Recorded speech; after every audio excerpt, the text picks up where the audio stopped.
Pa, krenimo. Ali ipak nije bila sasvim bezuspešna ta misija. Eto, govorili su roboti su bezopasni. Zaustavite ih dok su još bezopasni. Najverovatnije je u njoj Ćirilo prevodio Sveto pismo i sastavljao glagoljicu.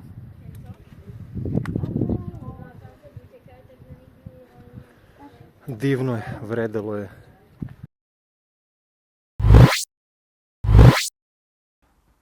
Zdravo svima! Sada idemo da posetimo mesto koji mnogi sa pravom smatraju kolevkom slovenske pismenosti i idemo u posetu tom mestu biciklom. Treba će nam nekih 3-4 sata, čini mi se. Pa, krenimo.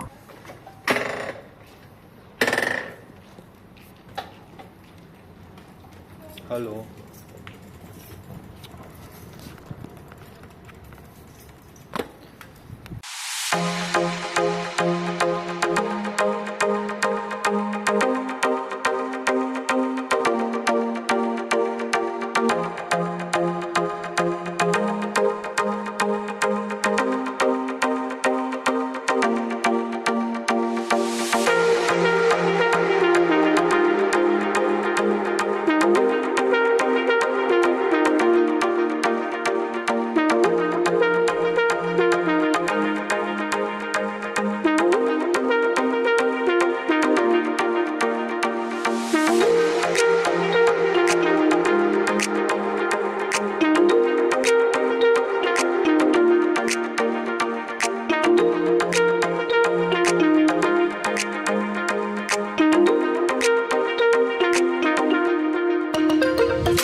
Dobro, sada smo nešto bliže zamku Devin, koji se nalazi tačno na ušću reke Morave i Dunava. To je Morava ova između Češke i Slovačke, ne ova Morava u Srbiji, tako da ne mešajte se tom Moravom. Zamak Devin, krenut ćemo najbolje od Ćirila i Metodija, jer su manje više svi u Srbiji čuli za njih i manje više svaki grad i svaka varošica u Srbiji ima ulicu Ćirila i Metodija. Koji je njihov najveći značaj za Srbe ili uopšte za sve Slovene, to je za njihovu pismenost? Otprilike možda sad ljudi ne znaju pojedinosti, ali ovako otprilike manje više svako zna da su oni osnivači slovenske pismenosti. A tesnu vezu sa njima ima upravo zamak gde smo se uputili. To je zamak Devin. Ko su bili Ćirilo i Metodije? To je Konstantin i Metodije.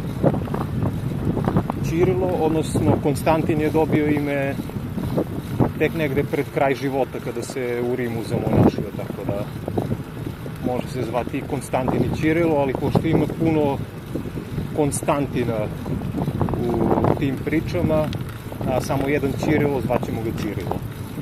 Oni su bili iz mnogobrojne porodice oko Soluna. Ne znam se tačno da li su bili slovenskog porekla, Sloveniji ili nisu, ali se sigurno zna da su znali slovenski jezik. Da, u to vreme nisu postojali slovenski jezici kao što ih danas znamo, bugarski, slovački, češki, ruski, ukrajinski i tako dalje. Već su u to vreme bili dosta slični jedan drugom.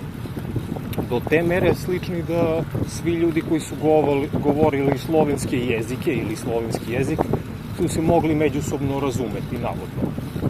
Ćirilo, on je za to vreme bio jako, pa i ne samo za to vreme, nego generalno, bio je jako školovan čovek, bio je filozof, matematičar, proučavao je razne druge stvari, kao muziku, prirodne nauke i tako dalje.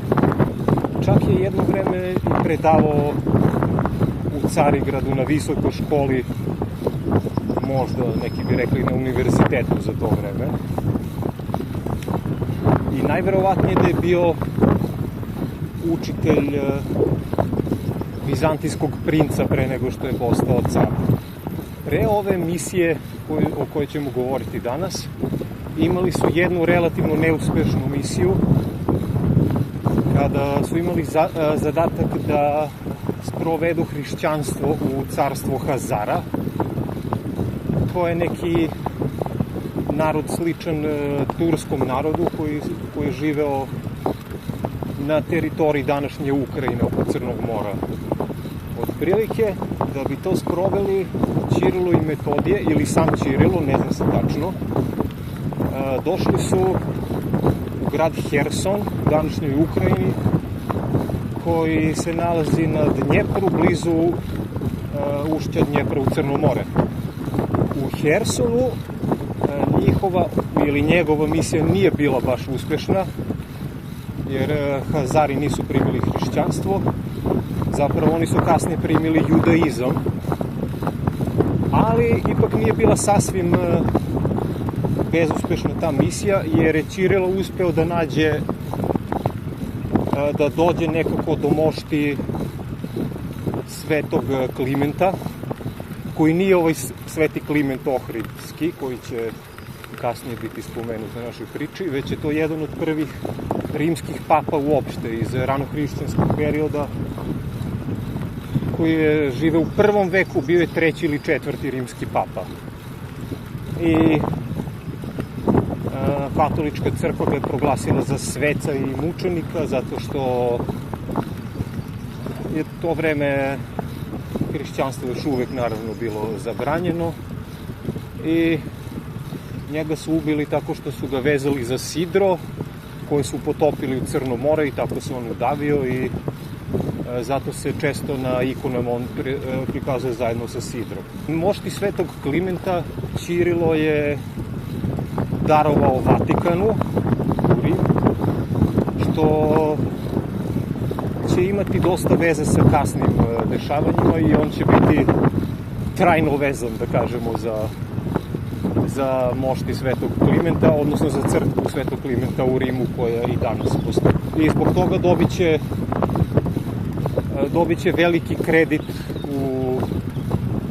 u Rimu, njihovo poverenje koje ćemo videti da mu je dosta pomoglo u sprovođenju svoje misije. Da, sada polako dolazimo i fizički, a i ovom pričom do zamka Devin. Zamak Devin bilo je sedište, u krajnjoj meri kulturna prestonica tadašnje Velike Moravske, kojom je krajem 9. veka, tačnije 863. godine, vladao velikomoravski knez Rastislav i koji je želeo da primi hrišćanstvo iz različitih razloga. S jedne strane bio je primoran germanskim plemenima tačnije Salzburškom kneževinom, Franačkom državom i tako dalje, a i verovatno zbog svojih ličnih razloga smatrao je da će možda vladati uspešnije ako njegovo stanovništvo bude primilo hrišćanstvo, koje je u to vreme postajalo evropski trend, odnosno bilo je u modi prihvatanje hrišćanstva i on je hteo da ide u korak sa čitavom Evropom. Međutim, do tada nijedan slovenski narod još uvek nije bio primio hrišćanstvo, pa ni oni. On je prvo uputio poziv rimskom papi u Rim da pošalje neke svoje misionare koji bi preveli Bibliju na slovenski jezik i time pomogli da hrišćanstvo lakše uđe u taj narod. Međutim, Vatikan je bio kategoričan da se svi hrišćanski obredi mogu služiti samo na 3 jezika. To su jezik na kome je napisan Stari Zavet hebrejski, Novi Zavet grčki i jezik Vatikana latinski. I da se nikako svete knjige ne mogu prevoditi na jezik nekih varvara, kao što je slovenski jezik. Pošto je ta molba knezu Rastislavu propala, on se okrenuo Carigradu, odnosno Konstantinopolju, odnosno današnjem Istanbulu, i pitao je cara isto pitanje, istu uslugu, i car je odgovorio potvrdno, jer je vizantijski car to video kao priliku širenja svog uticaja, koji je već i onako bio prilično širok. Od Bliskog istoka išao bi sad sve do Praga negde. I on je želeo da propusti tu priliku, te je tom prilikom poslao najbolje ljude koji ima za to su Ćirilo i Metodije. Da, Metodije je bio inače stari brat Ćirilu i uglavnom najveći deo posle obavljao Ćirilo, a Metodije, ja sam ga doživeo iz onoga što sam čitao kao njegovog pomoćnika i starijeg brata, koji mu je uvek bio tu pri ruci, ali glavni posao za sve vršio Ćirilo. I tako 863. godine, nakon poziva kneza Rastislava, Ćirilo i Metodije su stigli u Velikomoravsku kneževinu i najverovatnije su najveći deo vremena prevodili u zamku u koju upravo idemo, u zamku Devin. Ne znam se tačno koliko su tamo vremena provodili, nema mnogo pisanih tragova, jer kao što ćemo videti, pre njih pisanih tragova zapravo nije ni bilo uopšte. Dakle, Ćirilo i Metodije su preveli Sveto pismo na slovenski jezik, i ne samo to. Da bi uopšte preveli na slovenski jezik, oni su morali da izmisle pismo kojim će to prevesti, kojim će to napisati. To pismo nije ćirilica, kako mnogi misle, jer ćirilica se vezuje za ime Ćirilo, logično. Ćirilica će doći kasnije, kao što ćemo videti. Ćirilo i Metodije su smislili glagoljicu, pomoću koje su preveli Sveto pismo sa grčkog na slovenski jezik. Ne možemo još uvek govoriti o slovačkom, češkom jeziku i tako dalje, već je to bio neki slovenski jezik koji su pričali i Ćirilo, a i knez Rastislav i ostali žitelji Velikomoravske kneževine. Da, inače Velikomoravska kneževina imala je uticaj, pošto tadašnje države nisu bile kao danas sa jasnim granicama dokle ide, ali je imala uticaj ne samo na prostor oko reke Morave, koja izvire u Češkoj, ide kroz Češku i Slovačku, uliva se u Dunav. Već je imala uticaj i južno sve do Malog Balatona, gde postoje neke arheološki dokazi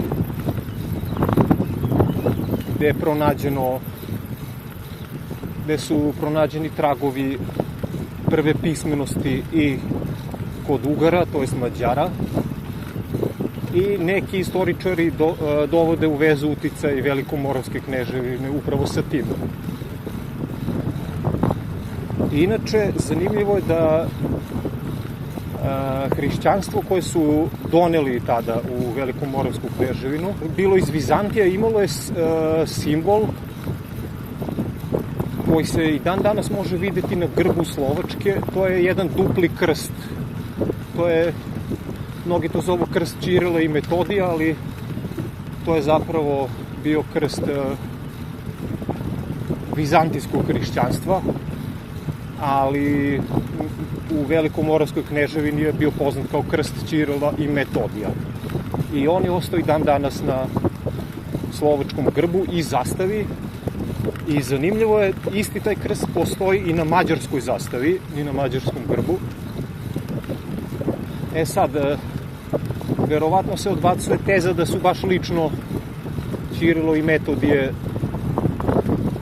sličnu misiju pravili i u Mađarskoj, odnosno na Malom Balatonu, na Kiš Balatonu, koji sam spomenuo malo pre, ali verovatnija je teza da su Mađari takođe primili hrišćanstvo takođe iz Vizantije, i oni su jedni od poslednjih naroda na ovim prostorima koji su primili hrišćanstvo, tako da kada su oni primili Ćirilo i Metodije su već verovatno poodavno bili mrtvi, tako da taj krst na mađarskom grbu nije njihova zasluga. Ali krst na slovačkom grbu jeste. Ćirilo i Metodije su tu proveli 4 godine, od 863. do 867. Međutim, kao što sam već rekao, u to vreme bio je problem sa Rimom. Rim nije dozvoljavao nikakve svete obrede ili čak ni prevođenje svetih knjiga na bilo koji jezik sem ova 3. To su hebrejski, grčki, rimski i latinski. Mada, recimo, u Jermeniji i u Gruziji, to su države koje su primile hrišćanstvo čak pre Rima. Jermenija možda skoro 100 godina pre Rima primila hrišćanstvo. Ona je prva država koja je zvanično primila hrišćanstvo kao državnu religiju. I Jermenija, Gruzija i jedno carstvo na teritoriji današnje Etiopije i Eritreje vršile su obrede na svojim jezicima, znači na jermenskom, gruzijskom i verovatno je to kopski, neka me neko ispravi ako sam pogrešio. Ali su verovatno u Rimu smatrali za te države bez puno uticaja, koje su bile negde daleko i nisu se mnogo mešali, ali u Velikomoravskoj kneževini to nisu dozvolili. Insistirali su da to bude isključivo na latinskom jeziku ili eventualno na grčkom. Zbog toga Ćirilo i Metodije su se uputili 867. godine u Rim na pregovore sa tadašnjim papom Hadrianom ili Adrianom, i možda zbog zahvalnosti, zbog mošti svetog Klimenta, koga sam spomenuo već malo pre, ili zbog nečeg drugog, uglavnom papa Hadrian izašao je Ćirilu i Metodiju u susret i odobrio je sva bogosluženja, sve verske spise, sveto pismo i tako dalje na jeziku Slovena. Ćirilo i Metodije, tačnije samo Ćirilo, bili su u Rimu još 2 godine, kada je Ćirilo iznenada umro. Mislim da je bio prilično mlad, nije doživio ni 50 godina. 869. dakle. A iduće godine Metodije se vraća u Veliku Moravsku kneževinu i gde živa još sledećih 15 godina, gde se zamonašio, vršio je razne verske obrede ili već šta je, nije mi mnogo poznato, gde je umro 15 godina kasnije, znači 885. verovatno. Ćirilo je sahranjen u crkvi Svetog Klimenta koja se i dan danas nalazi u Rimu i tamo postoji njegov grob. I mnogi slovenski narodi, tačnije njihovi predstavnici, posećuju taj grob u znak poštovanja prema Ćirilu, koji je proglašen i za sveca, zajedno sa svojim bratom Metodijem. I za dan slovenske pismenosti uzeli su 24. maj. Ne zna se tačno šta se desilo 24. maja, ali nekako je taj datum dovođen u vezu sa pronalaženjem glagoljice koju smo spomenuli. Neko je nekad negde to tako rekao da je glagoljica baš 24. maja proglašena, mada za to nema jasnih dokaza. Ja lično nemam ništa protiv toga, zato što je 24. maj jedan od moja 2 omiljena datuma zajedno sa 23. julom. Metodijev grob ne zna se tačno gde je. Prema nekim navodima verovatno je negde u Češkoj sahranjen, mada čuo sam neke naše lingviste koji pričaju kako ima indicije da je u Mačvanskoj Mitrovici, koju deli samo reka Sava od Sremske Mitrovice, odnosno tadašnjeg rimskog Sirmijuma, ali, kao što rekoh, nema jasnih dokaza. Tako da je njihova baština izuzetna za sve slovenske narode, tako je krenulo opismenjavanje i tako je krenulo pisanje knjiga u Slovena, u svih Slovena. Glagoljicu su koristili Slovaci još neko vreme, po nekima i Mađari, kasnije i Hrvati, i kod Slovaka i Mađara se nije još dugo zadržala zbog uticaja zapadnih germanskih plemena koji su imali jači uticaj mnogo godina kasnije i tu su uspostavili su latinicu koja se održala i dan danas. A interesantno, pogotovo za ljude koji pričaju naš jezik, u Hrvatskoj se održala jako dugo i ima jako puno natpisa u Hrvatskoj na glagoljici. Čak i u Srbiji su je koristili, ali ne toliko kao u Hrvatskoj. U Hrvatskoj se koristila, nisam tačno siguran, ali možda čak i do 19. veka ili do 18. Proverit ćemo to. Ali svakako se najduže tamo zadržala i ima u puno muzeja u Hrvatskoj se može videti glagoljica. Kasnije, u gradu Hersonu, koji smo već spomenuli, koji je bio važna vizantijska luka na Crnom moru, zapravo blizu Crnog mora, je kasnije i ruski knez Vladimir primio hrišćanstvo 988. godine, znači dobrih 100 godina, 100 i nešto godina posle velikomoravske misije Ćirila i Metodija. Tako da su Rusi dosta kasnije primili hrišćanstvo, ali ta godina 988. je u Rusiji jako važna i smatra se za početak hrišćanstva u Rusiji, jer je knez Vladimir kršten u Hersonu, a time su i otvorena vrata za pismenost takođe i u Rusa, jer su oni praktično iste te godine dobili jako puno knjiga. Prvo, naravno, Sveto pismo i verske spise, koje su bile napisane sada na ćirilici. Da, mi smo spomenuli ćirilicu. Za tih 100 godina desilo se nešto umeđu vremenu.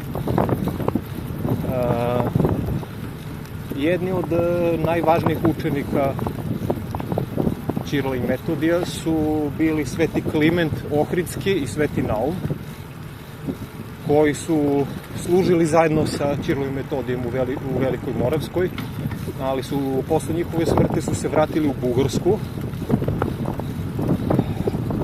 to jest i u Ohrid koji je tada bio Bugarska, i Sveti Kliment je napravio pismo koje je koristilo dosta grčkih slova, nije imalo puno veze sa glagoljicom, ali bez obzira u čast svog učitelja to pismo je nazvao ćirilicom. Znači, ćirilicu nije mislio Ćirilo, kao što mnogi misle, čak sam čuo neke srbiste koji su mislili da je Ćirilo sastavio ćirilicu, ali to je Sveti Kliment Ohridski. Ne znam se tačno da li je u samom Ohridu sastavio ćirilicu ili možda u gradu Preslavu u Bugarskoj, koja je u to vreme bila, da kažemo, kulturna prestonica Bugarskog carstva, ali svakako Sveti Kliment je osnivač ćirilice i Bugari ga smatraju za jednog od,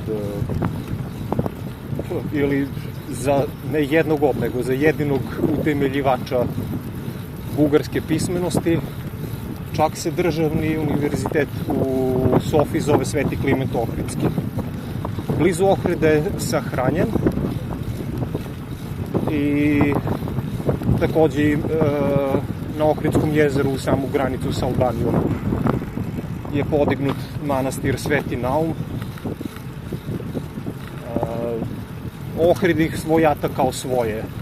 Dobro, da ne ulazimo sad u te rasprave čiji su Kliment i Naum.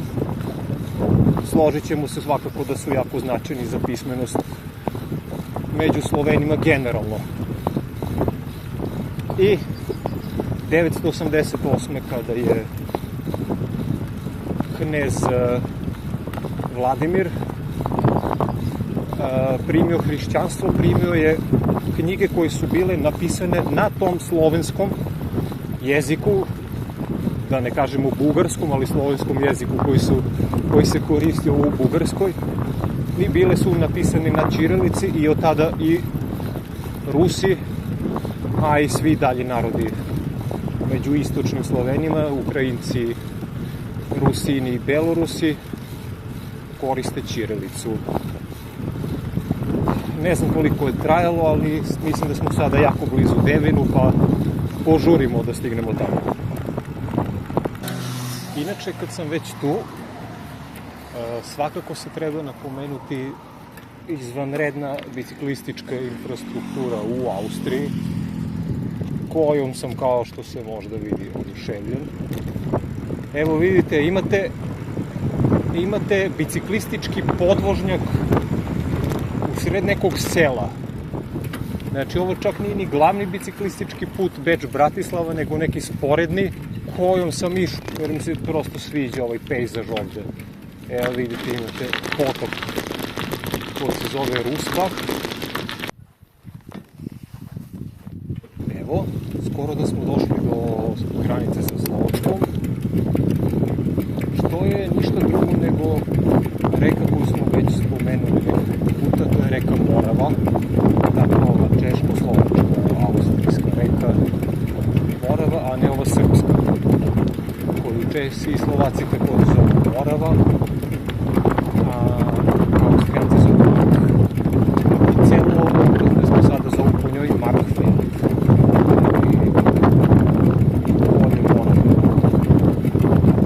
Fascinantno je da je tu do kraja 80-ih godina bilo potpuno nemoguće preći u bukvalnom smislu.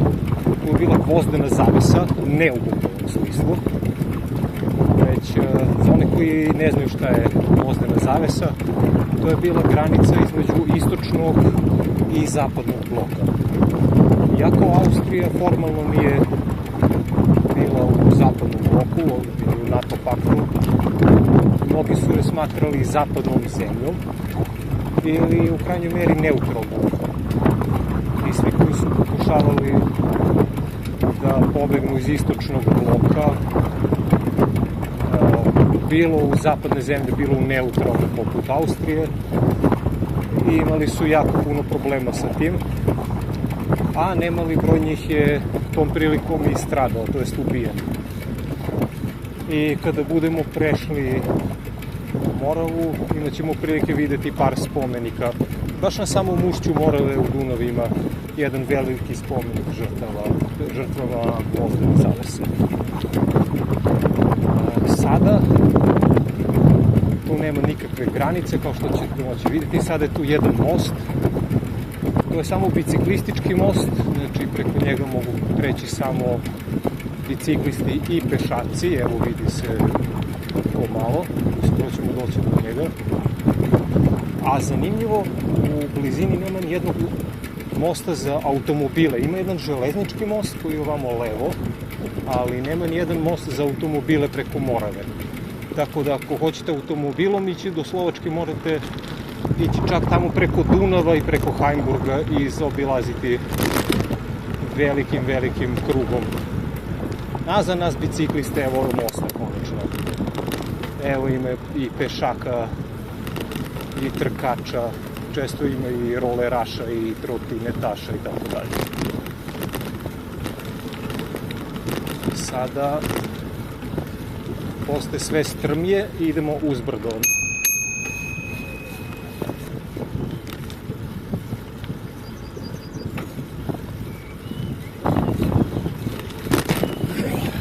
Konačno malo ravnoga. Posle 3-4 sata vožnje ovakva jedna uzbrdica nije nešto što jedva čekate.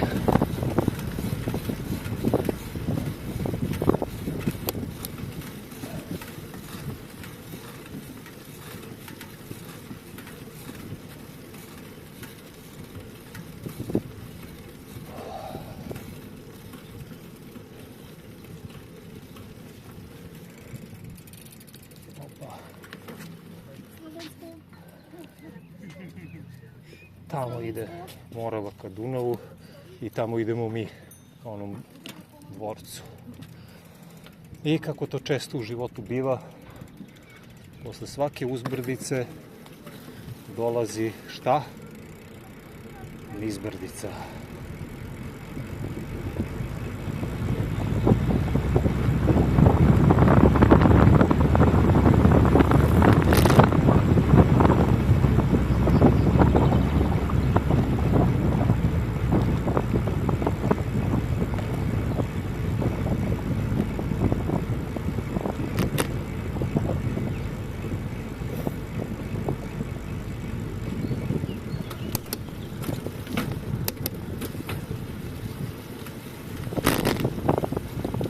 Inače, zanimljivo je, evo sad smo već u mestu koje zove Devinska Nova Ves, što znači nešto kao Devinsko Novo Selo.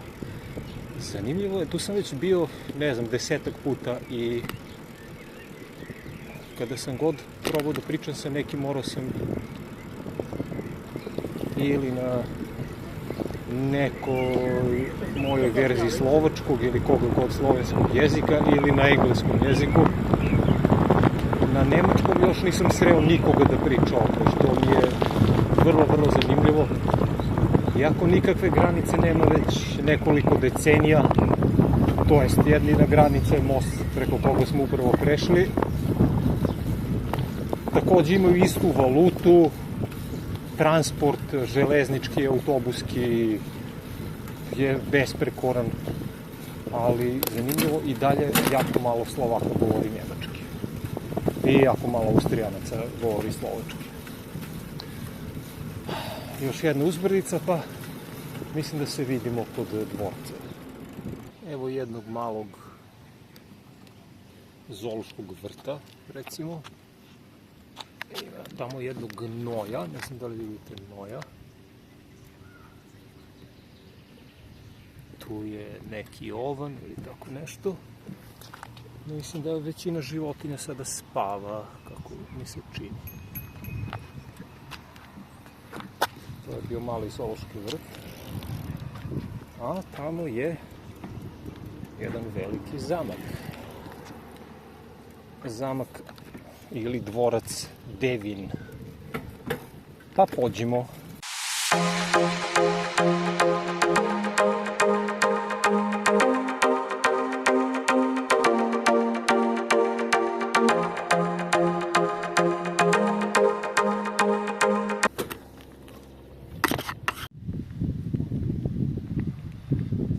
Evo ušća Morave u Dunav.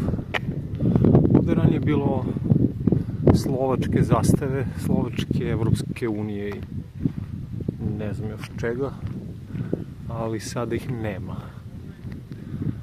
To je Morava, a to tamo je, to tamo je Dunav, kao što se može pretpostaviti.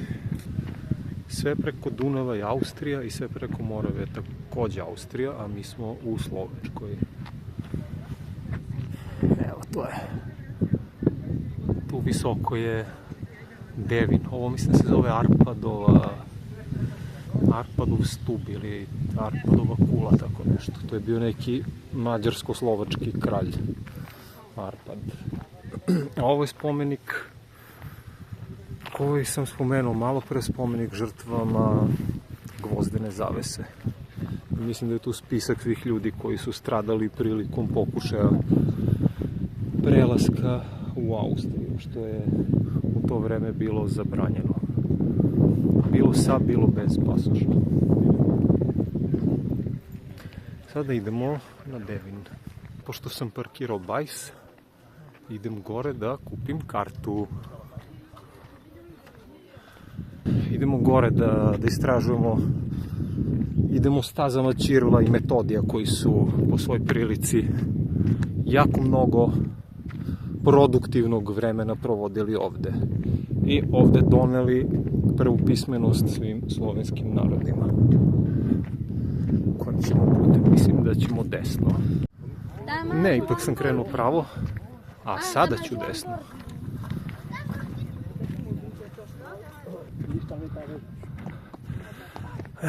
Još uzbrdica.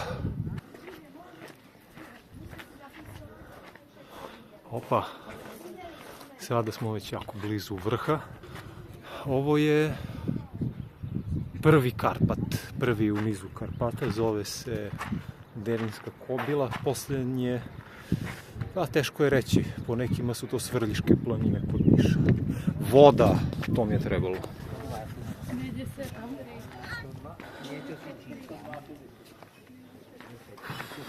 Nadam se da ima još samo malo uzbrdica, to jest stepenica.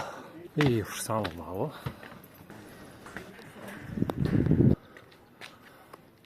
Ovo sve što vidite preko, ovo je Morava, sve sa leve strane Austrija, tamo gde su ove vetrenjače i ova polja.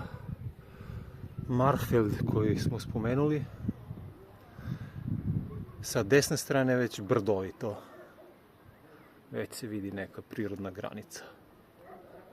Zanimljivo, na Dunavu je isto tako, sa leve obale je ravno, sa desne strane je brdovito. Već od Beča, čak i pre Beča, pa i u Bratislavi, i u Budimpešti, i u Novom Sadu delimično, sa desne strane je ova Fruška gora, a pogotovo u Beogradu je to više nego očigledno. Idemo još gore. Da, dobro sam upamtio. Nije baš da se vidi Beč, ali vidi se stvarno jako puno i jako lepo. Evo ga ušće o kome smo pričali.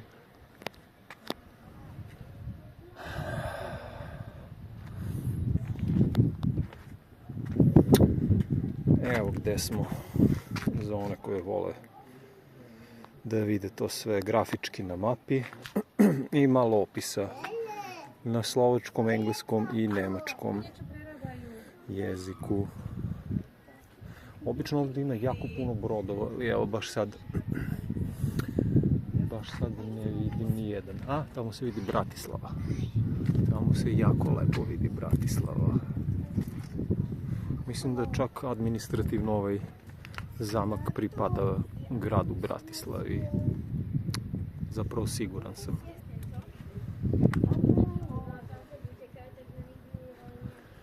Divno je, vredelo je preći sve ove stepenice da bismo došli do ovde.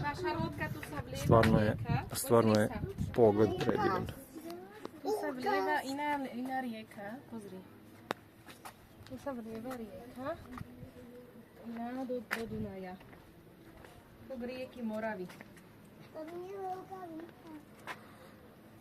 Pravo je, gospođa.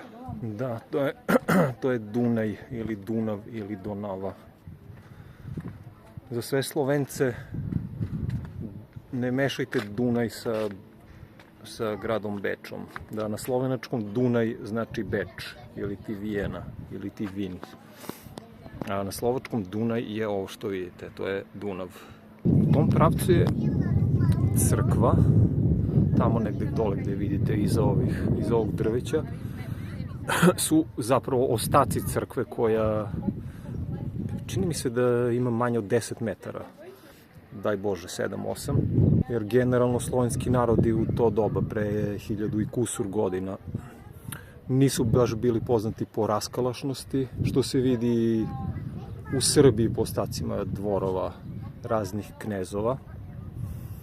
Tako je bilo i ovde. Ta crkva, iako ima veliki istorijski značaj, bila je zapravo jako mala. Ali bez obzira na to, kako se veruje, u toj crkvi je Ćirilo proveo najveći deo svog vremena prevodeći Sveto pismo na slovenski jezik i sastavljajući glagoljicu. Pa, hajmo tamo da vidimo šta je ostalo od te crkve. Ponovo ću do ove divne česme. Vidite kako su besplatne stvari u teškim trenucima najskuplje. To jest najvrednije.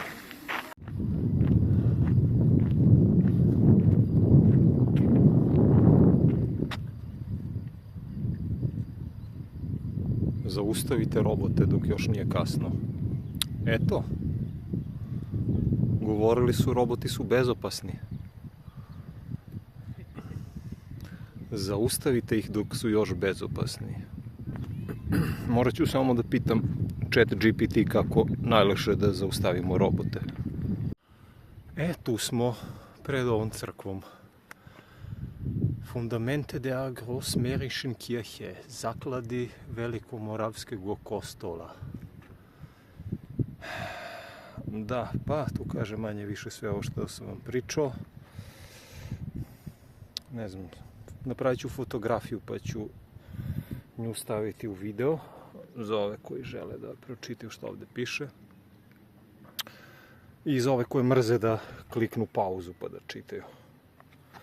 Za ove koje ne mrze, evo pravim i za njih. Evo tu smo. Znači ovo je čitava ta crkva. Dakle, najverovatnije je u njoj Ćirilo prevodio Sveto pismo i sastavljao glagoljicu. To je najverovatnije, a ono što je gotovo izvesno, gotovo 100%, je da je to prva crkva za sve Slovene uopšte. I po nekim rekonstrukcijama izgledala je ovako nekako. Znači ovde maketa izgleda, na maketi se i ne vidi koliko ona zapravo mala, ali ako vidite, pa evo ova širina je, ne znam, znači moglo bi da stane jedno, pa najviše trojica mene. Znači nije duže od 6 metara, zapravo nije šira od 6 metara, a jeste malo duža, ali ne nešto previše. Znači, koliko sam bio rekao da je 10 metara, to je dobro, možda je više od 10, ali nije više od 20 metara sigurno. Neke ovalne prostorije sa leve i sa desne strane, nisam siguran čemu su služile, ova jedna i ova ovde. Evo, postavili su, ovo je očigledno novijeg datuma. Znači, ovo su ostaci te crkve. Zapravo ne verujem da su ostaci, moguće da su, vrlo verovatno su, da su kamenje. Ovo makar koje vidimo ovde na površini, da je novijeg datuma.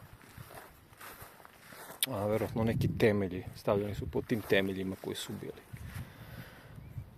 Da, verovatno je ovde bio neki prolaz, moralo se proći iz jedne u drugu prostoriju.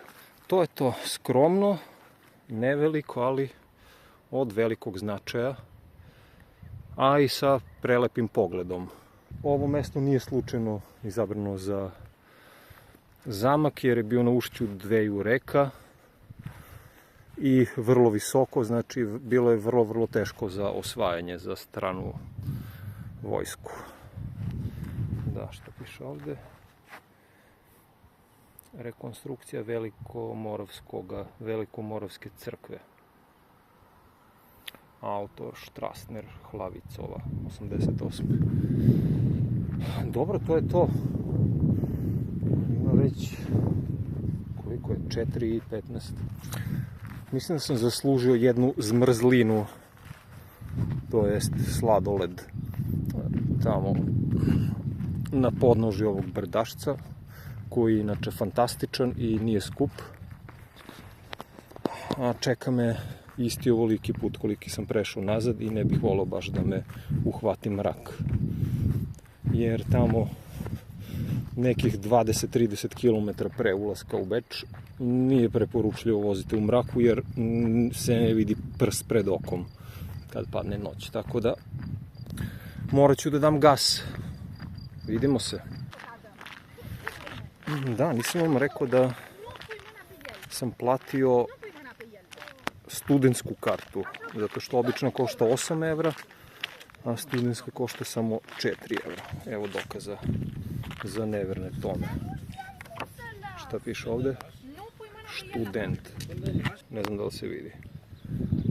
Evo. Nema potrebe da držim, ljudi su shvatili. Mislim da je zbog moje kacige koja skriva moje sede vlasi. Tako da, ako kaciga danas nije uspjela da sačuva moju glavu, uspjela da sačuva mojih 4 evra. Nosite kacigu. Mislim da ću se ovde gostiti zmrzlinom. Pa, požurimo. Evo samo na brzinu da vidite gde smo bili malo pre. Ako može da se vidi. Opa. Ovde. Ništa, moram kući. Zapratite, lajkujte, šerujte sve. Ćao.